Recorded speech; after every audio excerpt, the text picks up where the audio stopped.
Hello everyone, నమస్తే అందరికీ. Welcome to Repala foods.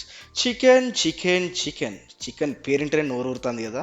అటువంటి చికెన్ని సింపుల్గా కిరాక్ టేస్ట్తోని ఫ్రై ఎట్లా చేసుకోవాలో ఈ వీడియోలో చూద్దాం రండి. ముందుగా ప్యాన్ తీసుకొని అందులో ఒక 5 టేబుల్ స్పూన్ల వరకు నూనె పోసుకోండి. నూనె వేడెక్కిన తర్వాత డైరెక్ట్గా చికెన్ని వేసుకోండి. నేను ఇక్కడ 300 గ్రామ్స్ చికెన్ వేస్తున్నా. 300 గ్రామ్స్ మామూలుగా ఇద్దరికైతే పర్ఫెక్ట్ సరిపోతుంది. డైరెక్ట్ నూనెలో చికెన్ వేసుకొని ఒకసారి మంచిగా కలుపుకొని ఒక 2 నిమిషాలు వేగనియండి. ఇప్పుడు చికెన్ అనేది మనకు వన్ సైడ్ ఆయిల్లో వేగింది, ఇంకొక సైడ్ ఆయిల్లో వేగడానికి ఒకసారి మంచిగా కలుపుకోండి.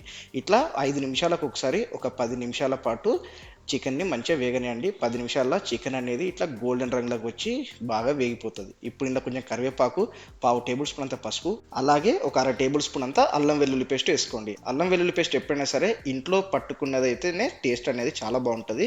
వీలైతే ఫ్రెష్గా అప్పటిదప్పుడు పట్టుకొని వేసుకోండి, టేస్ట్ మాత్రం కిరాకు ఉంటుంది. ఈ అల్లం పేస్ట్ అనేది చికెన్కి పట్టేలాగా మంచిగా కలుపుకొని ఒక నిమిషం పాటు వేగనియండి. ఒక నిమిషం తర్వాత టేస్ట్కి తగినంత ఉప్పు, అర టేబుల్ స్పూన్ అంత కారం, అర టేబుల్ స్పూన్ అంతా ధనియాల పొడి కూడా ఇంట్లో పట్టుకున్నది వేసుకోండి, టేస్ట్ బాగుంటుంది. అలానే ఒక పావు టేబుల్ స్పూన్ అంతా వేయించిన జీలకర్ర పొడి వేసుకోండి. ఈ మసాలాలన్నీ చికెన్కి పట్టేలాగా ఒకసారి మంచిగా కలుపుకోండి. దీన్ని ఒక నిమిషం పాటు లో ఫ్లేమ్లో వేగనియండి. ఇప్పుడు ఇందులో మనం పచ్చిమిర్చి, ఉల్లిపాయలు వేసుకోవాలి. ఒక 2 పచ్చిమిర్చి, అట్లనే ఒక పెద్ద సైజు ఉల్లిపాయ తీసుకొని సన్నగా స్లైసెస్ లాగా కట్ చేసుకొని వేసుకోండి. ఇప్పుడు ఉల్లిపాయ అనేది మనకు చికెన్లో మిక్స్ అయ్యేలాగా బాగా కలుపుకొని మూతతో క్లోజ్ చేసి ఒక 15 నిమిషాలు మీడియం ఫ్లేమ్లో చికెన్ని ఫ్రై చేసుకోవాలి.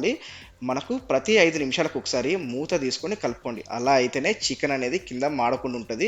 ఇక్కడ నేను ఒక 5 నిమిషాల తర్వాత మూత తీస్తే ఉల్లిగడ్డ అనేది అప్పటికే హాఫ్ కుక్ అయిపోయింది. మళ్ళీ మూతతో క్లోజ్ చేసి ఇంకొక 10 నిమిషాలు అయితే కుక్ చేస్తున్నా.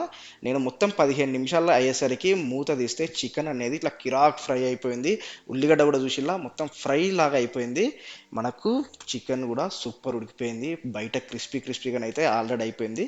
ఇప్పుడు ఇలా ఒక పావు టేబుల్ స్పూన్ అంత గరం మసాలా, కొంచెం కొత్తిమీర వేసుకొని ఒకసారి మంచిగా మిక్స్ చేసుకొని ఒక నిమిషం పాటు లో ఫ్లేమ్లో కుక్ చేసుకొని స్టవ్ ఆఫ్ చేసుకుంటే అదిరిపోయే చికెన్ ఫ్రై అయితే రెడీ అయిపోయినట్టే. నేనైతే టేస్ట్ చూసినాక చెప్తున్నా భయ్య, టేస్ట్ మాత్రం నెక్స్ట్ లెవెల్ ఉందంతే. ఒకసారి మీకు ఇక్కడ ముక్క ఉడికిందో లేదో చూపిస్తున్నా చూడండి. పీస్ అనేది ఎంత సాఫ్ట్గా ఉడికిపోయిందో, బయట క్రిస్పీగా లోపల జ్యూసీగా. టేస్ట్ మాత్రం సూపర్ ఉందంతే. మీరు కూడా ట్రై చేయండి. ఎట్లా వచ్చిందో కామెంట్ బాక్స్లో కామెంట్ చేయండి. మీకు ఈ వీడియో నచ్చినట్టయితే ఒక లైక్ అయితే చేయండి, అట్లనే వీడియోని షేర్ చేయండి. మీకు మరేదైనా రెసిపీ కావాలన్నా కూడా మీరు కామెంట్ చేయండి, నేను తప్పకుండా చేసి అప్లోడ్ చేస్తాను.